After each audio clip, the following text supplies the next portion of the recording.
la casa de antigüedades. Capítulo 71. El resplandor tenue y rojo del fuego, pues ninguna lámpara ni vela ardía dentro de la estancia, le permitió a Kit ver una figura sentada junto a la chimenea, de espaldas a la puerta, inclinada sobre la claridad mortecina. La postura era la de alguien que briscaba un poco de calor. Era así y a la vez no lo era. Era ciertamente una postura encorvada, encogida, pero no había ninguna mano extendida para buscar el amor de la lumbre, ningún encogimiento ni estremecimiento del cuerpo para comparar aquel calor con el penetrante frío de fuera. Con los miembros recogidos, la cabeza inclinada, los brazos cruzados sobre el pecho y los puños bien cerrados, la figura se mecía de un lado a otro en el sillón sin un momento de pausa, acompañando la acción con ese sonido fúnebre que había oído antes. La pesada puerta se había cerrado detrás de él al entrar, con un golpe que lo sobresaltó. La figura no habló ni se volvió a mirar, ni dio el menor signo de haber oído nada. Tenía el aspecto de un hombre viejo, con un pelo blanco semejante a las cenizas de las brasas que miraba. La figura, la luz vacilante, el fuego moribundo, la estancia antañona, la soledad, la vida quebrantada y la penumbra formaban un todo armonioso. Cenizas, polvo, ruina. Kit intentó hablar y balbuceó unas palabras, aunque sin saber bien lo que decía. El hombre viejo seguía meciéndose en el sillón con el mismo terrible grito apagado. Aquella figura acongojada no había reparado lo más mínimo en su presencia. Kit tenía de nuevo la mano en el pestillo cuando se detuvo de repente. Un leño de la chimenea, que se había desplomado y encendido súbitamente, le permitió distinguir con claridad la figura. Volvió al sitio de antes, avanzó un paso, otro más y vio la cara. ¿Sí? A pesar de lo cambiada que estaba, la conocía demasiado bien. Pero sí es mi amo. Gritó, arrodillándose y cogiéndole una mano. Mi querido amo. Por favor, hábleme. El anciano se volvió despacio hacia él y musitó con voz hueca. Un espíritu más. ¿Cuántos espíritus me han visitado esta noche? No soy un espíritu, amo. Soy simplemente su antiguo criado. Usted me reconoce, estoy seguro. ¿Y la señorita Nell dónde está? ¿Dónde está la señorita Nell? Todos dicen lo mismo. Exclamó el anciano. Todos hacen la misma pregunta. Un espíritu. ¿Dónde está? Insistió Kit. Oh, dígame solo eso, querido amo. Está dormida, ahí al lado. Oh, gracias a Dios. Sí, gracias a Dios, repitió el anciano. Yo le he rezado muchas noches sin parar mientras ella estaba dormida. Él lo sabe bien. Atención. Ha llamado. Yo no he oído ninguna voz. Sí la has oído. Acabas de oírla. No me digas que no has oído eso. Se levantó y escuchó de nuevo. Ni eso. Exclamó con una sonrisa de triunfo. ¿Hay alguien que conozca esa voz tan bien como yo? Chitón. Chitón. Haciéndole un gesto para que guardara silencio, se deslizó hasta la habitación contigua. Tras una breve ausencia, durante la cual se le oyó hablar con un tono de voz dulce, sosegado, volvió con una lámpara en la mano. Sigue dormida, susurró. Llevabas razón. No ha llamado, como no haya sido durmiendo. Me ha llamado antes muchas veces mientras dormía, señor. Mientras estaba sentado a su lado, velándola, he visto sus labios moverse y, aunque ningún sonido saliera de ellos, he sabido que hablaba de mí. Temía que la luz pudiera deslumbrarla y despertarla. Por eso he traído aquí la lámpara. Hablaba consigo mismo más que con el visitante. Tras colocar la lámpara en la mesa, la volvió a coger, como impelido por algún recuerdo momentáneo o por curiosidad, y la sostuvo cerca de la cara de Kit. Pero, acto seguido, como olvidado de lo que quería hacer, se volvió y la dejó de nuevo. Duerme profundamente, prosiguió, pero no tiene nada de extraño. Las manos de los ángeles han cubierto todo el suelo de nieve para que hasta los pasos más ligeros sean todavía más ligeros, y las mismas aves han muerto para no despertarla. Ella solía darles de comer, señor. Aunque tuvieran mucho frío y mucha hambre, estos tímidos animalillos huirían de nosotros. Pero nunca huían de ella. Se paró de nuevo a escuchar y así estuvo un rato con la respiración contenida. Después, como si se le hubiera ocurrido otra idea, abrió una vieja cómoda, sacó un vestido con el mismo cariño que si se hubiera tratado de algo vivo y empezó a alisarlo y acariciarlo con la mano. ¿Por qué remoloneas en la cama, querida Nell?, murmuró, cuando ahí fuera hay vallas rojas esperando que las cojas. ¿Por qué remoloneas en la cama cuando tus amiguitos se acercan a la puerta gritando? ¿Dónde está Nell, la dulce Nell? Y sollozan y lloran porque no te ven. Ah.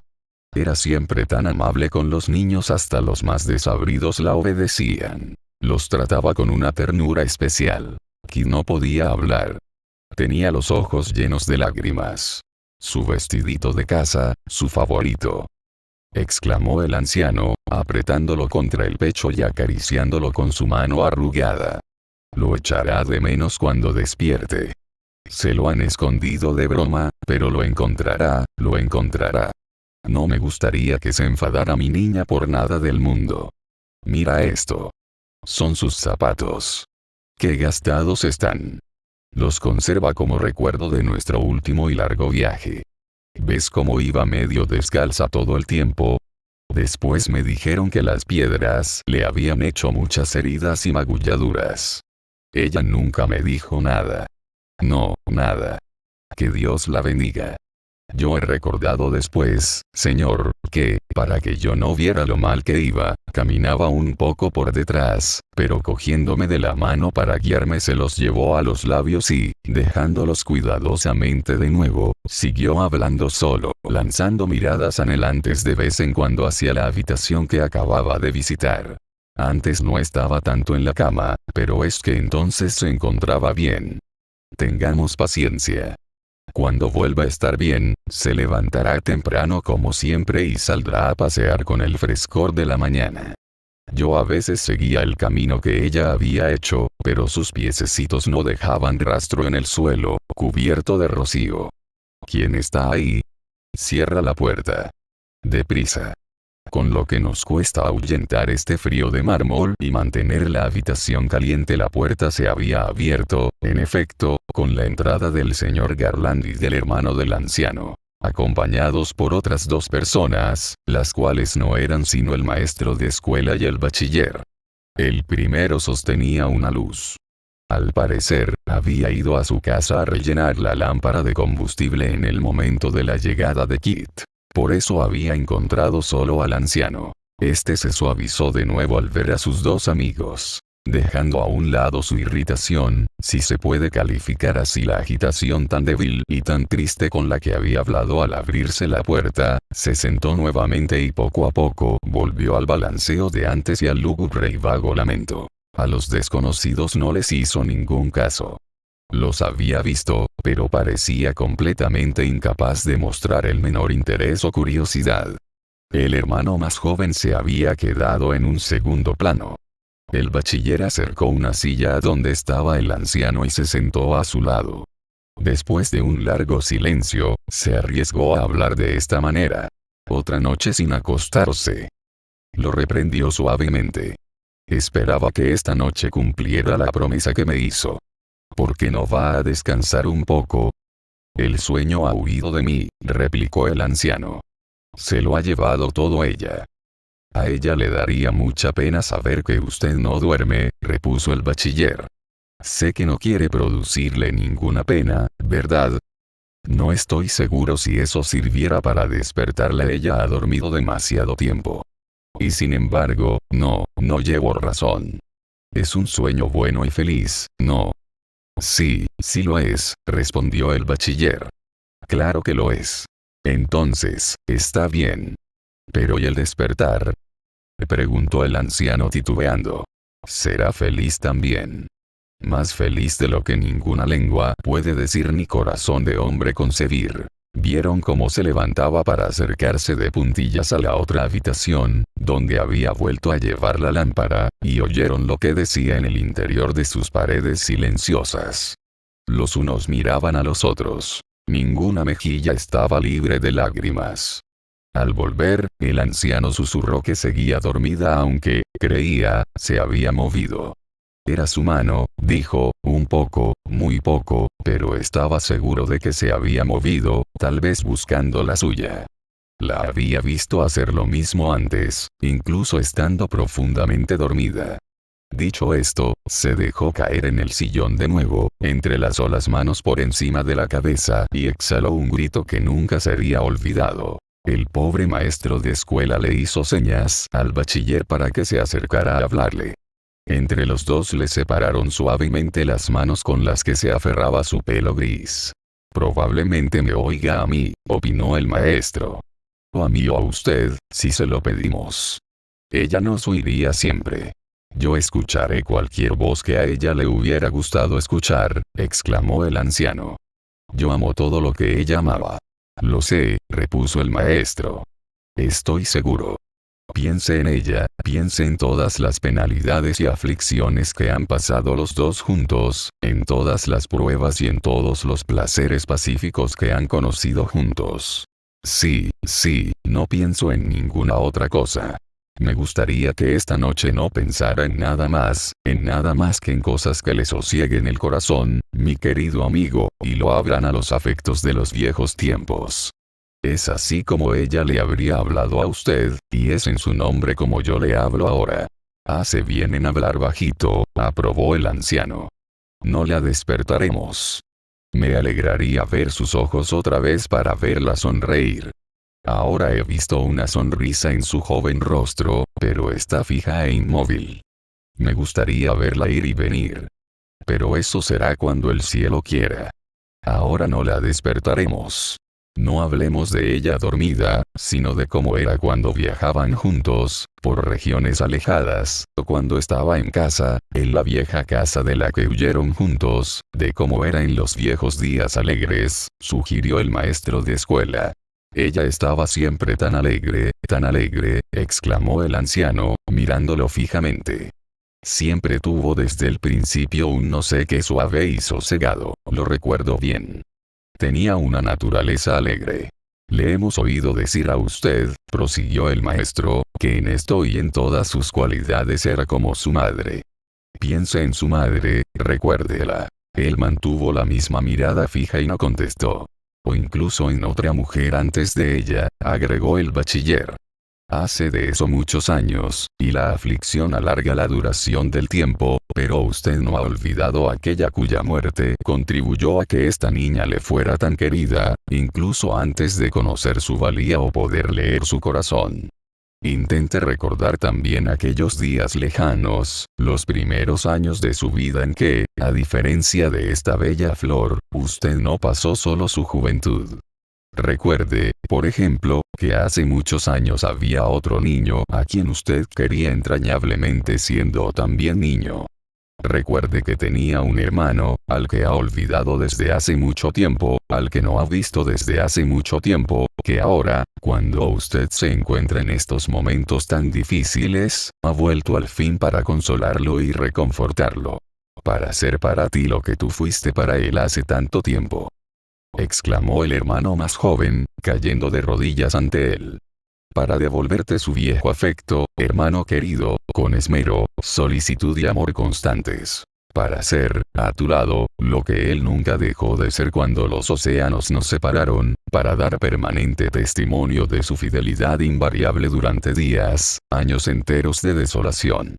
Dime, hermano mío, aunque sea con una sola palabra, que me reconoces y que nunca, ni en los momentos más brillantes de nuestros tiempos jóvenes, en que, pobres niños atolondrados, creíamos que íbamos a pasar juntos toda la vida, nunca nos hemos querido ni la mitad de lo que nos vamos a querer a partir de ahora. El anciano miró de una cara a otra, y sus labios se movieron. Pero de ellos no salió ninguna respuesta. Si estuvimos tan unidos entonces, prosiguió el hermano más joven, ¿cómo será de fuerte el lazo que nos va a unir ahora? Nuestro afecto y nuestra intimidad comenzaron en la infancia, cuando teníamos toda la vida por delante, y los reanudaremos ahora que sabemos lo dura que es, ahora que, al final, nos hemos vuelto otra vez niños.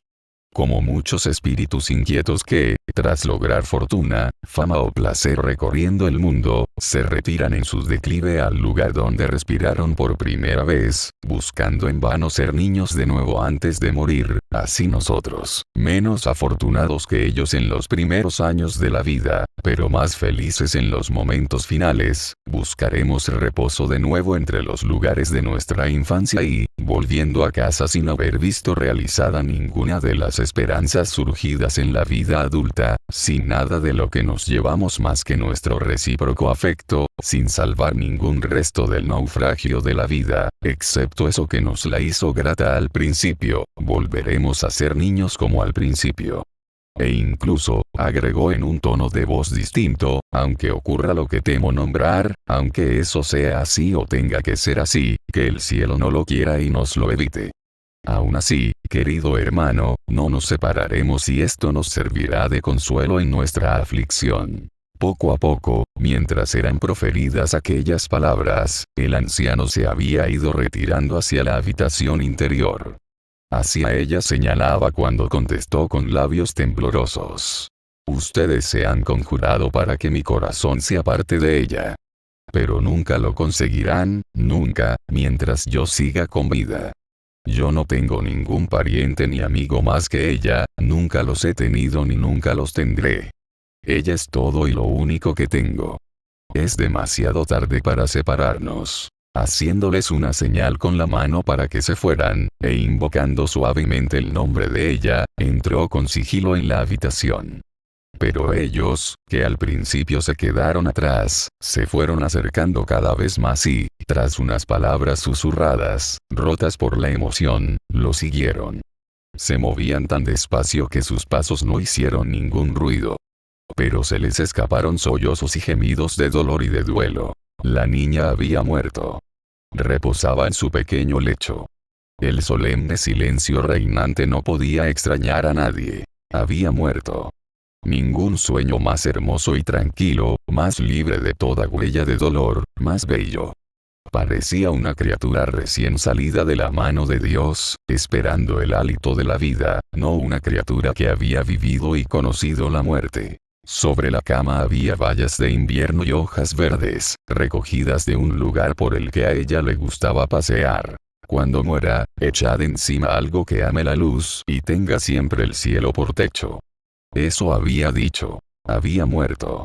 La querida, gentil, paciente y noble Nell había muerto. Su pajarillo, una cosa leve, muy pequeña, que se podía aplastar con la presión de un dedo, se movía ágilmente en su jaula. Pero el corazón potente de la niña, su ama, estaba mudo e inmóvil para siempre. Donde quedaban las huellas de sus tempranos cuidados, sufrimientos, fatigas. Todo había quedado atrás. El dolor había muerto en ella, pero habían nacido una paz y felicidad perfectas, reflejadas en su tranquila belleza y profundo reposo. Y lo que ella había sido antes persistía allí, invariable pese a aquel cambio. Sí. El viejo fogón se reflejaba sonriente sobre la misma cara dulce que había pasado, como en un sueño, por tantos momentos de miseria y angustia. Por la puerta del pobre maestro aquella noche de verano, ante el fuego de la estufa una fría y húmeda noche, a la cabecera de la cama del niño moribundo allí había estado la misma mirada suave y amable. Así conoceremos a los ángeles en su majestad, después de la muerte. El anciano tomó uno de los brazos inertes de Nell y acercó la mano al pecho, como para darle calor. Era la mano que ella le había alargado con su última sonrisa, la mano que lo había guiado a lo largo de su peregrinar. De vez en cuando se la llevaba a los labios, y luego, acariciándola, de nuevo al pecho murmurando que así estaba más caliente. Y, mientras decía aquellas cosas, miraba con angustia a los presentes, como implorándoles que la ayudaran como fuera. Había muerto, y ya no necesitaba ayuda. Las viejas habitaciones que ella parecía haber llenado de vida, mientras su propia vida declinaba deprisa, el jardín que había cuidado, los ojos que había alegrado, los lugares silenciosos que había visitado en sus momentos de ensoñación, los caminos que había hollado ya no volverían a verla.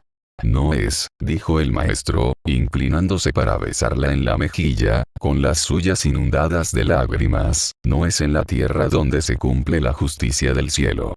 Pensemos en qué es la tierra comparada con el mundo al que su joven espíritu ha levantado el vuelo tan temprano y preguntemos, si un deseo formulado en términos solemnes junto a su cama pudiera devolverla a la vida, ¿quién de nosotros se atrevería a expresarlo?